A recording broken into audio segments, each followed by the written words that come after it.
Morning students, today we will revise lesson 5 money। तो आज हम जो है मनी का चैप्टर रिवाइज करेंगे जो हमने ऑलरेडी कंप्लीट कर लिया है और मंडे को मैं इसका जो है टेस्ट लूँगी। तो आज हम मनी का लेसन थोड़ा रिवाइज करते हैं। सबसे पहले what do you mean by money? Money किसे कहते हैं? तो मनी की डेफिनेशन है anything which is use for a medium of exchange, store of value, measure of value and standard of deferred payments. तो कोई भी चीज़ जो ये चार काम करती है, कौन सा कि उसे हम मनी कह सकते हैं, जो सेल परचेज के काम आती है, जिसे स्टोर किया जा सकता है, जिसको वैल्यू को मेज़र करने के यूज़ के लिए यूज़ किया जाता है। जैसे हम कहें कि चावल की कीमत कितनी है, कार की प्राइस क्या है, तो मेज़र ऑफ वैल्यू। और स्टैंडर्ड ऑफ डेफर्ड पेमेंट, जिसे फ्यूचर में पेमेंट करना है उसके लिए भी हम उसको यूज़ कर सकें, उसे हम मनी कहते हैं। नेक्स्ट है हमारे पास तो बार्टर सिस्टम में क्या है, when goods are exchange for goods, means इधर जो है एक पर्सन जो है अपनी उसके पास बनाना है, एक के पास बुक है, तो इस तरीके से जब गुड्स का गुड्स में एक्सचेंज होता है उसे हम बार्टर सिस्टम कहते हैं। तो इसे हम कमोडिटी इकोनॉमी, तो ये जो हमारी non monetary system of exchange होता है। तो जो हमारी बार्टर सिस्टम की क्या ड्रॉबैक्स थे?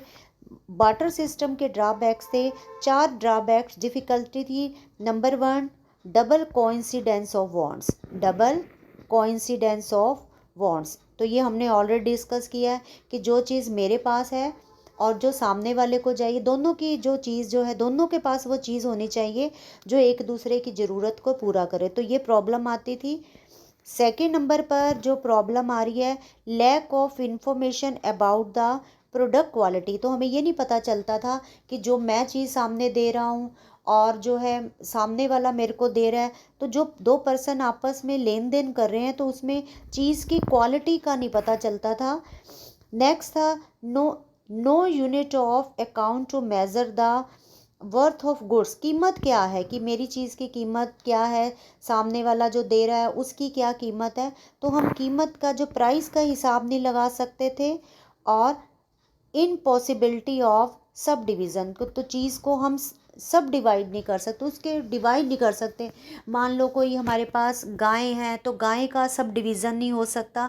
तो इस तरीके से जो है हमारे लिए बार्टर सिस्टम में जो डिफ़िकल्टीज आती थी, तो ये थी हमारी बार्टर सिस्टम की जो है डिफ़िकल्टी।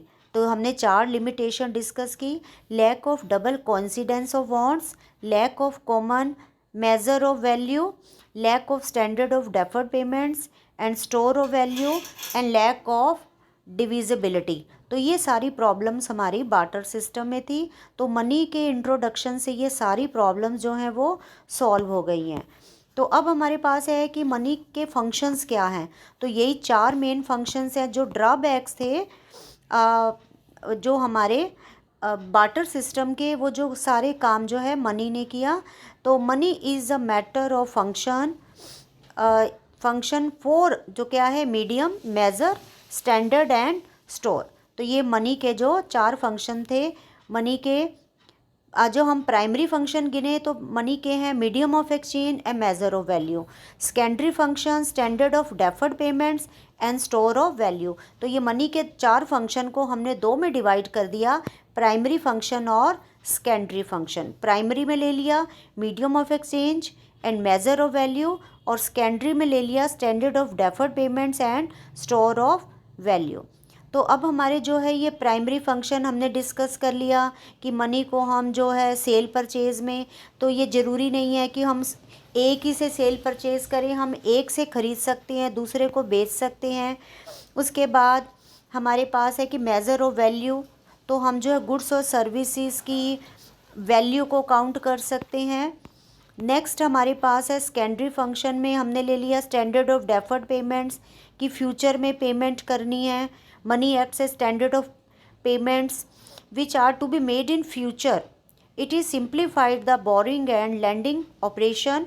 क्योंकि पहले क्या था, बार्टर सिस्टम, मान लो आज हमने किसी से कुछ उधार लिया तो उसको हमें काफ़ी टाइम के बाद रिटर्न कर रहे हैं, तो ज़रूरी नहीं है कि उसको हम जो है उसी क्वालिटी का दे सकते हैं। तो हम मनी में जो है पेमेंट करना जो है वो आसान हो गया है। स्टोर ऑफ वैल्यू, चीज़ों को स्टोर करना मुश्किल था तो मनी को स्टोर करना आसान होता है। इसमें हमारे पास जो है जगह नहीं ज़्यादा लगती, तो वेल्थ को स्टोर करना जो है इजी है। तो ये है मनी के ट्रांसफ़र ऑफ वैल्यू। चीज़ों को एक जगह से दूसरे जगह ले जाने में प्रॉब्लम आती थी, बट जो है मनी को हम जो है ट्रांसफ़र आसानी से कर सकते हैं। इसे जो है एक जगह पर चीज़ बेचकर दूसरी जगह पर, हम मान लो प्रॉपर्टी है तो दूसरी जगह पर खरीद सकते हैं। By this we mean transferring the value of durable immovable goods from one place to another through money. Anybody can sell his immovable property at any particular place and buy a property at some other place. This function provides mobility of machinery, land and goods. तो इस तरीके से हम चीज़ों को एक जगह से दूसरे जगह ले जा सकते हैं। जो हमारी प्रॉपर्टी है एक जगह बेचकर दूसरी जगह पर ले सकते हैं। तो money has overcome the drawback of barter system. अब नेक्स्ट कंसेप्ट है हमारा मनी सप्लाई।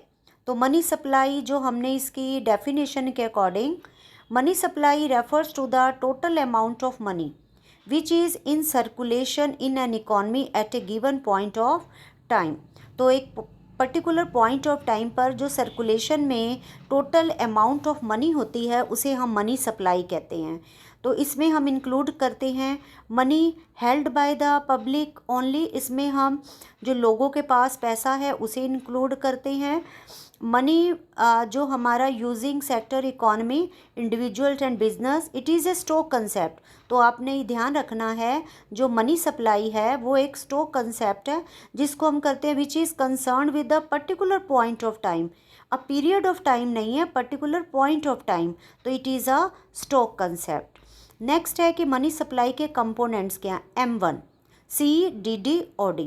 तो M1 में क्या आता है, currency, demand deposit and other deposits.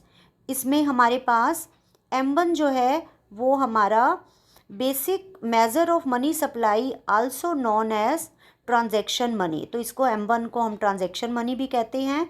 M2 M1 plus M2 में क्या आता है मनी सप्लाई के कंपोनेंट में, M1 प्लस M1 का मतलब CDD-OD plus post office saving deposits. M3 M1 plus time deposit with commercial bank and M4 M3 plus post office saving accounts. जो हमने जो है इस कंपोनेंट में M2 में हमने जो है जो हमने M3 का कंपोनेंट किया, इसमें हमने जो पोस्ट ऑफिस वाला जो यहाँ पर नहीं लिया, तो पोस्ट ऑफिस वाला कंपोनेंट जो है M4 में आता है। तो इसका मतलब M4 में सारी चीज़ें इंक्लूड हो जाती हैं।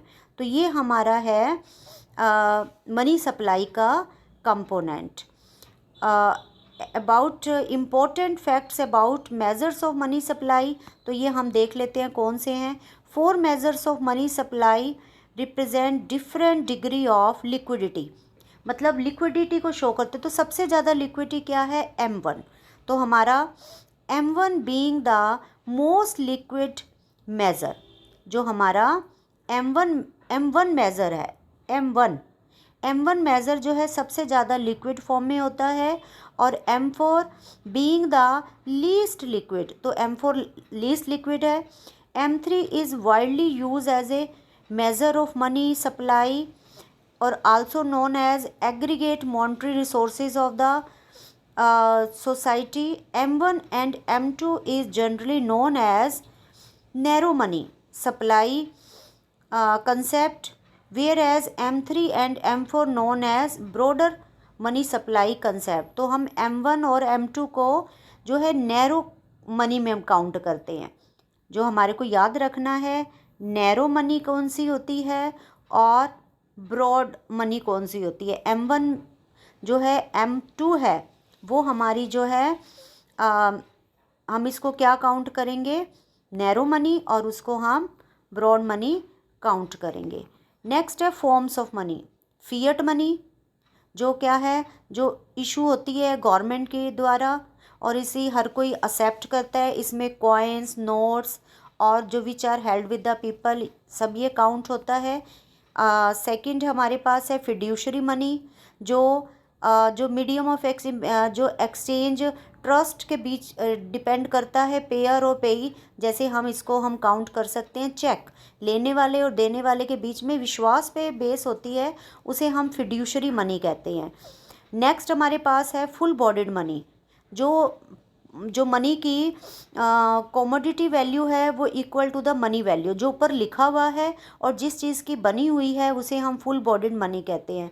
जैसे ब्रिटिश रूल के दौरान 1 रुपये का जो कॉइन था वो फुल बॉडीड मनी थी। यदि उसको मेल्ट करके भी बेचा जाए तो हमें जो है 1 रुपये के बराबर ही 1 रुपया ही मिलेगा।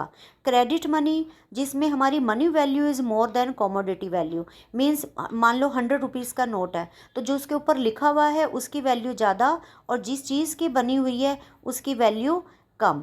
तो ये है आपका मनी सप्लाई के कंपोनेंट्स। तो ये आपने इसमें जो है फिड्यूशरी मनी,